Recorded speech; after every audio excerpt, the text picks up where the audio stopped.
This is TWiT. And have you been paying attention to some of the reviews that seem to be dropping like crazy right now? No, what I know you're going to tell me about them. Yeah, they don't, like, I find myself being thrilled. Less than excited. And I think one of the big disappointments for me that I'm hearing from multiple reviewers, almost all of them, is just battery. Yeah. And battery, I feel like, is just, that's just one of those things on an $800 to $900 device. You have to nail battery. And if you're not, you're doing something wrong.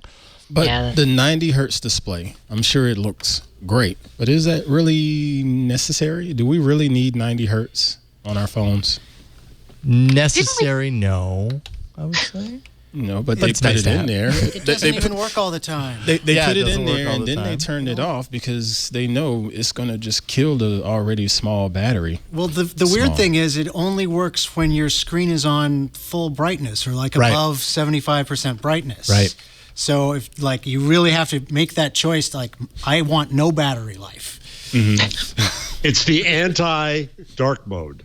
Yes, it is the anti-dark mode. Oh, no. It's the bright mode. Mr. Jarvis, you said you wasn't excited, but if you were a Pixel 2 owner, would you be excited? That'd be very different. Very different. That makes sense. Yeah. You'd be excited to just upgrade to something new. It's been a couple of years. That's what I had before. I had the Pixel 2. Yeah. And now I have the Pixel 3A. 3A. And the 3A is very happy. Yeah. Do you miss the squeeze? I miss the squeeze. That's what I was going to ask. I just hate the squeeze. Stacey, you should try squeezing your 3A. It doesn't work. Squeeze the bottom. Oh my God, it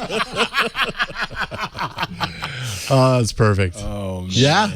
Wait, I've been squeezing this thing for, I guess I need to adjust it. But it's only on the bottom. It's only the bottom half. Oh, so it's not the side. Okay. No, not the bottom. It's the bottom half. Yeah, it's the bottom of the bottom half of the sides. So I've been squeezing it kind of at the midline. So it doesn't do it. Oh, it did it there. Karsten. You weren't choking the phone. There are sensitivity settings. Hug the phone. I know. That's a nice little booty squeeze. I was sad because I really use that a lot in my like day-to-day phone interactions. So I was like, and I kept squeezing it, and it was like, it's like she just hugged her phone and right. Just hug it. Don't choke it. I disable that feature. I do too.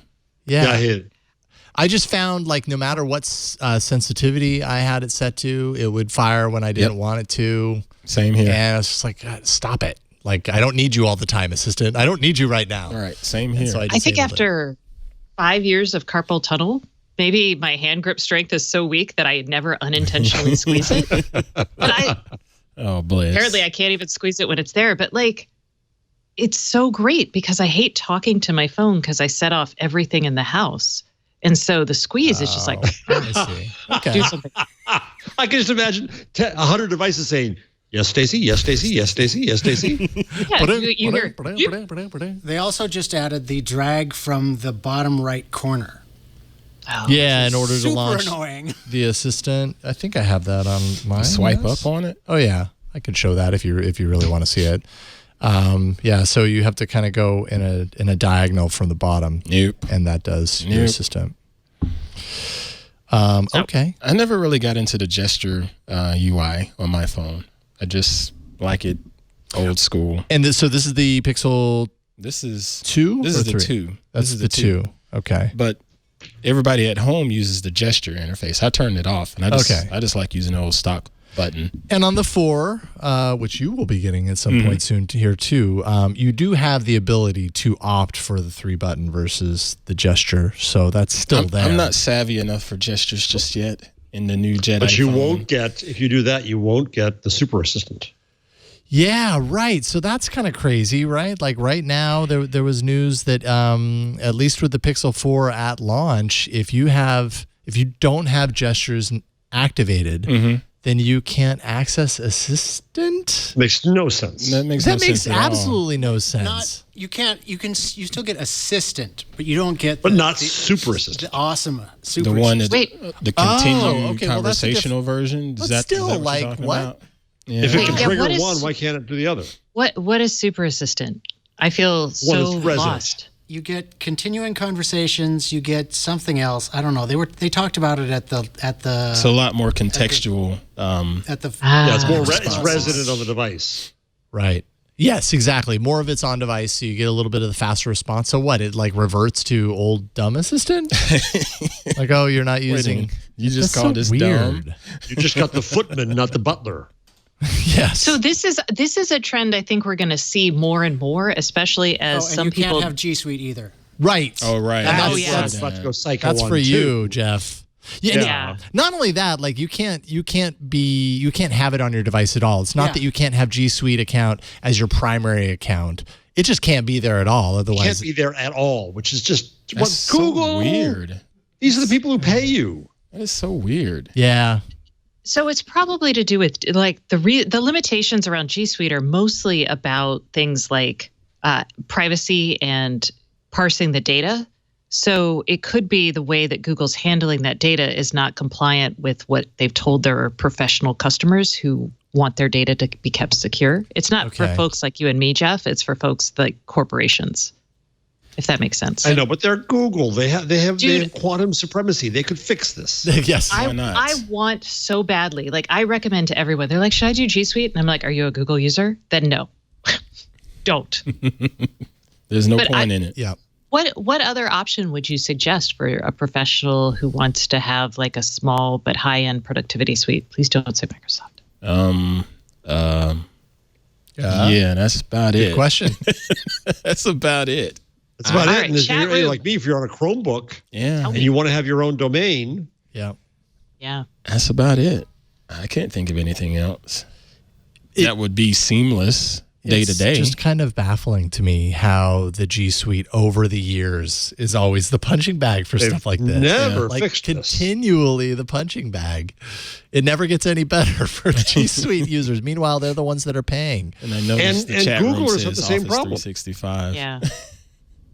Yeah, that's really the only other option, which is, I'm sorry, I'm not doing it. It's painful. So, and that's not all that's missing from the 4. RCS support, which the Pixel 3 has. The Pixel 4 is not unsupported on T-Mobile and Verizon at launch, even though the 3 is supported. I didn't quite understand that story because I thought it also put more onus on the particular carriers, not necessarily the device. So it's more on Google.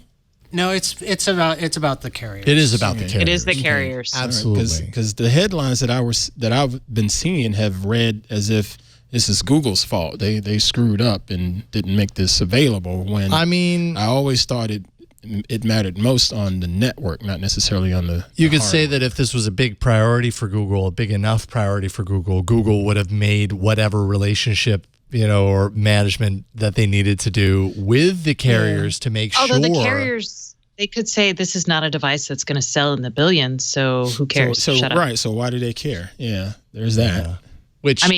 Yeah. Which is unfortunate for Google's next big market or messaging push. Because RCS was yet another messaging solution that was going to change everything for Google's storied history. On the plus side, you guys, it's been 6 months or so since Google's last launched a messaging protocol. That's true. So, way to look at the there. bright side. Fair enough. I'm trying. I'm in light mode today. Oh wait, no, I'm in dark mode. Never mind. We can automatically switch between light and dark mode throughout the course of this episode. We'll put you back into dark mode for this. Dual band GPS is hardware that's supported on the Pixel 4, but it's not activated at launch. So that's another thing that Google is kind of holding off and say, somewhere down the line we'll activate it. Just point after point after point, it seems like there's all of these asterisks involved with the Pixel 4. And I feel like in years past, yes, people poo-poo the next device and then they get in and they're like, oh, well, actually, it's not that bad. And maybe I'll find myself there too. But I'm just getting kind of disheartened by a lot of these things right now.